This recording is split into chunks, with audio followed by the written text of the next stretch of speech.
Olá, amigos do Eu Vou Passar. Meu nome é Kilvia e nós continuamos estudando sobre a estrutura do balanço de pagamentos, que é o segundo tópico referente ao edital do concurso para auditor fiscal da Receita Federal do Brasil. Bom, nós vimos na primeira parte que o importante é entendermos a estrutura do balanço de pagamentos e que contas estão referentes a esse registro de relações comerciais do Brasil ou de um país com o resto do mundo. Muito bem, de acordo com essa estrutura, nós vimos que o balanço de pagamentos é dividido em balança de transações correntes, movimentos de capitais autônomos e erros e omissões. Ou seja, o saldo do balanço de pagamentos será a soma do que eu chamei de A, balanço de transações correntes, B, movimentos de capitais autônomos e C, erros e omissões. Nós vimos também na primeira aula que para compensar o saldo do balanço de pagamentos, existe um chamado movimento de capitais compensatórios. Vocês lembram? Ele é dividido em variação de reservas essas que estão no Banco Central, operações de regularização, empréstimos ao FMI, BID, BIRD e atrasos comerciais. Bom, nós vimos também que o saldo do movimento de capitais compensatórios nada mais é do que o saldo do balanço de pagamentos com sinal trocado. De novo, se você pegar o saldo do movimento de capitais compensatórios e colocar um sinal negativo na frente dele, você vai ter o saldo do balanço de pagamentos.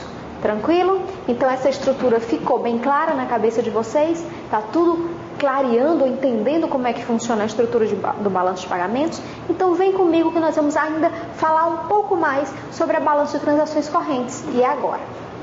Bom, na chamada balança de transações correntes, lá nessa balança consta nada mais e nada menos que as contas mais importantes, porque elas afetam diretamente a renda nacional. Ora, imagine que os movimentos de capitais compensatórios, a maior parte deles é feito no mercado financeiro e muitas vezes para especular e não necessariamente para produção, para geração de riqueza no país. Por esse motivo, essas contas lá da balança de transações correntes, elas vão afetar diretamente a renda nacional, que nós lembramos que por igualdade ou por identidade é igual ao produto nacional. Pois bem, o saldo do balanço de transações correntes pode apresentar duas possibilidades. Pode estar superavitário ou deficitário. Bom, se o saldo do balanço de transações correntes estiver superavitário, um saldo positivo, isso significa que o país está recebendo recursos do exterior, ou seja, nós estamos recebendo recursos do exterior. Se o saldo da balança de transações correntes for negativo, nós estaremos deficitários e aí o país estará enviando recursos, ou seja, existe por parte do país uma necessidade em contrair empréstimos e reservas. Pois bem, eu quero agora falar um pouquinho sobre as reservas, a variação de reservas. E por isso eu vou pedir aqui permissão ao professor Fernando Castelo Branco e vou utilizar a Constituição para tratar com vocês desse assunto. Pois bem, também estudo direito constitucional para que nós consigamos fazer o link entre economia, finanças públicas, contabilidade, direito constitucional. Todas essas disciplinas, elas estão interrelacionadas e por isso que elas estão contempladas lá no seu edital do concurso de auditor fiscal da Receita Federal. Ou seja, não existe nenhum assunto que não seja pertinente às atividades da Receita Federal. Por isso que esse concurso é composto por uma gama tão grande de conhecimentos. Então vem comigo, porque eu vou tratar com vocês do artigo 21 da Constituição Federal, que vai dizer o seguinte: compete à União. E lá no inciso 8º vai dizer o seguinte: compete à União administrar as reservas cambiais do país e fiscalizar as operações de natureza financeira, especialmente as de crédito, câmbio e capitalização, bem como as de seguro e previdência privada. Eu vou ficar com o início desse inciso. Ele vai dizer o seguinte: compete à União administrar as reservas cambiais do país. Ou seja, fica a cargo da União, na pessoa ou como atribuição do Banco Central do Brasil fazer esse controle, esse controle de entradas e saídas de divisas do país. Vou voltar a lembrar, o que seriam divisas, Kilvia? Divisas são unidades de moeda estrangeira, ou seja, eu posso estar tratando de dólar, como eu posso estar tratando de euro, como eu posso estar tratando de ien ou de qualquer outra moeda estrangeira. Quanto mais divisas o Banco Central tiver em forma de reservas, mais sólida ou maior capacidade de atrair capital estrangeiro o país tem. Então venha comigo. Uma das funções do Banco Central, gostaria de lembrar o seguinte: uma das funções do Banco Central, entre várias das atribuições do Banco Central, dado que ele é o órgão fiscalizador do sistema monetário brasileiro, vamos tratar assim, ele é o órgão que vai comandar a política monetária no Brasil. Nós vamos tratar disso nas próximas aulas. Ele vai ter várias atribuições, várias funções, e uma delas é custódia, é a guarda de ouro e moeda estrangeira. E aí nós vimos que a Constituição, lá no seu capítulo 21, contempla essa atribuição do Banco Central. Então vem comigo. Aqui eu fiz um pequeno desenho do Banco Central para que você entenda. É como se dentro do Banco Central, e ele fosse um banco comum, houvesse toda a quantidade de reservas, de divisas, toda a quantidade de moeda estrangeira que entra ou que sai no país, ela fica guardada lá dentro do Banco Central. Ou seja, forma uma reserva.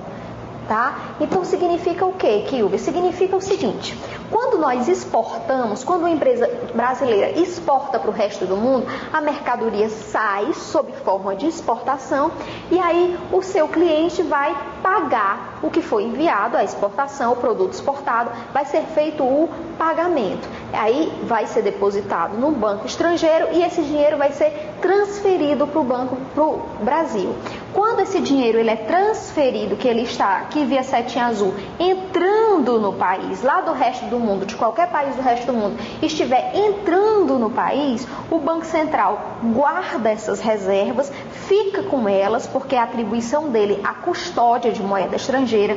Ele vai guardar essa moeda, ou seja, ele vai captar essa reserva e vai trazer para o Brasil, vai pagar à empresa exportadora o dinheiro referente, ou o valor monetário referente a essa quantidade de moeda estrangeira em reais. Ou seja, é como se entrassem dólares, ficassem captados e entra no Brasil somente reais. Por que, Kilvia? Porque nossos impostos são pagos em reais, o salário dos funcionários são pagos em reais e na maioria das vezes toda a matéria-prima ou boa parte do processo produtivo é pago em reais. Ou seja, é a moeda verdadeira, oficial, na verdade, do país. Então, por isso, nós estamos falando de guarda ou custódia de reservas. Do mesmo modo, quando nós importamos, se o importador vai comprar um produto, um bem no resto do mundo, então o produto ele é enviado para o Brasil, chega no Brasil e chega a hora do importador brasileiro pagar esse produto. Então, ele iria ao Banco Central com a quantidade referente a reais do dia, trocaria essa quantidade de dinheiro por reservas, por divisas lá no Banco Central e repassaria para o seu fornecedor o correspondente em moeda estrangeira. Então, de novo, para a gente entender, quando o importador ele faz determinada compra, digamos, de $1.000, então ele chega no Banco Central ou em qualquer operador financeiro com o referente a $1.000, digamos que o câmbio esteja valendo 1,60, então ele precisaria de R$1.600, seria feita a troca, ele pagaria em reais e a transferência seria feita em divisas. Por quê? Porque a custódia, a guarda de reservas, ela é exclusiva, ela é de exclusividade do Banco Central, garantia da Constituição. Ok? Continuando a nossa lógica, então, nessa questão das reservas. Se nós pensarmos lá na conta movimento de capitais compensatórios, a primeira subconta é exatamente variação de reservas. Por quê, Kilvia? Porque se o país recebe muito dinheiro estrangeiro, capta muitas divisas, essas reservas elas aumentam, elas incham aqui dentro do caixa do Banco Central. Significa o quê? quê, Kilvia? Que um país com bastante reservas, ele é um país forte, ele está atraindo capital estrangeiro, ou seja, é uma economia confiável. Nós podemos confiar na economia brasileira. Então significa que sempre que houver a entrada de reservas, isso é altamente positivo para o país. Ao passo que, se nós somos um país que compramos muito do resto do mundo, ou se enviamos muita renda, muito capital para fora do país, as reservas do país seriam reduzidas. E aí é um país com pouco poder de fogo, ou seja, se nem o capital nacional está querendo ficar lá dentro do país, por que seria confiável uma economia com poucas reservas?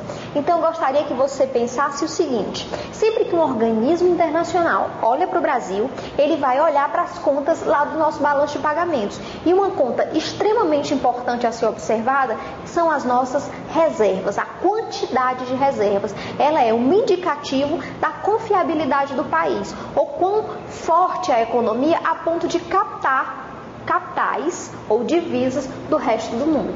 Ficou claro? Ok, eu espero que esteja bem consolidado essa questão das reservas na cabecinha de vocês. Mas não terminou a aula por aí. Nós vamos continuar falando do saldo do balanço de transações correntes.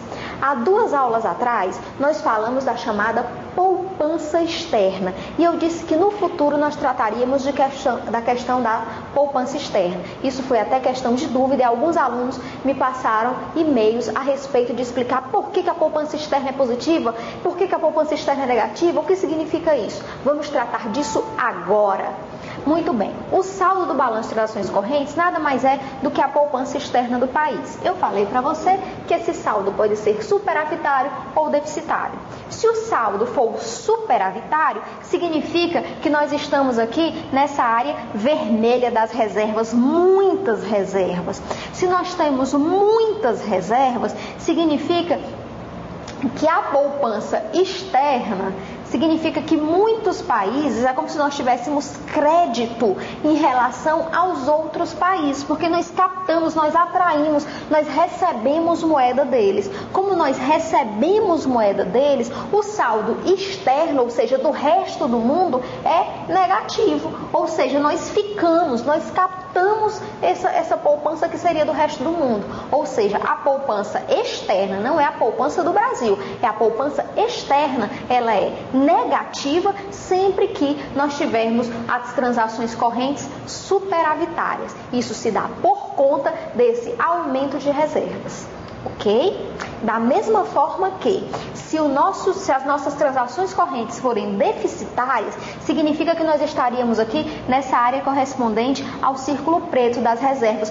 Poucas reservas, reservas estritas, que para nós conseguirmos mostrar confiabilidade ou para nós termos segurança para que a economia interna ela siga nos trilhos, ela caminhe em conformidade ou de acordo com os objetivos da política econômica, é necessário que haja, se a quantidade de reservas for muito diminuta, é necessário que elas aumentem. Isso significa que nós vamos ter que captar, nós vamos ter que receber moeda estrangeira. Obviamente eu estou falando tudo em termos reais. Então nós receberíamos recursos do resto do mundo, isso faria com que o resto do mundo em relação a nós tivesse um saldo positivo. Eles estão nos emprestando, eles estão nos enviando, ou seja, nós estamos recebendo, ou seja, a poupança externa seria positiva e o crédito seria deles.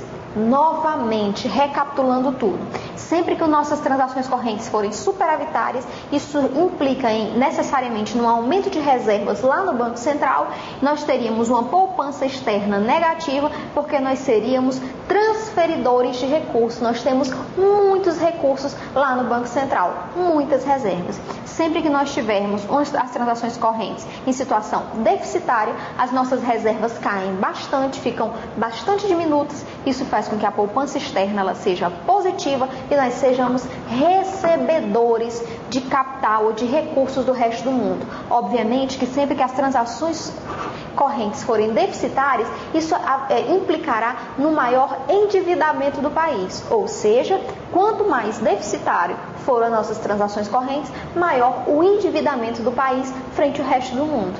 E aí, ficou claro? Eu espero que eu tenha tirado algumas das muitas dúvidas que vocês têm em relação a esse assunto. Fiquem comigo, balanço de pagamentos agora é sem segredo aqui no Eu Vou Passar. Valeu!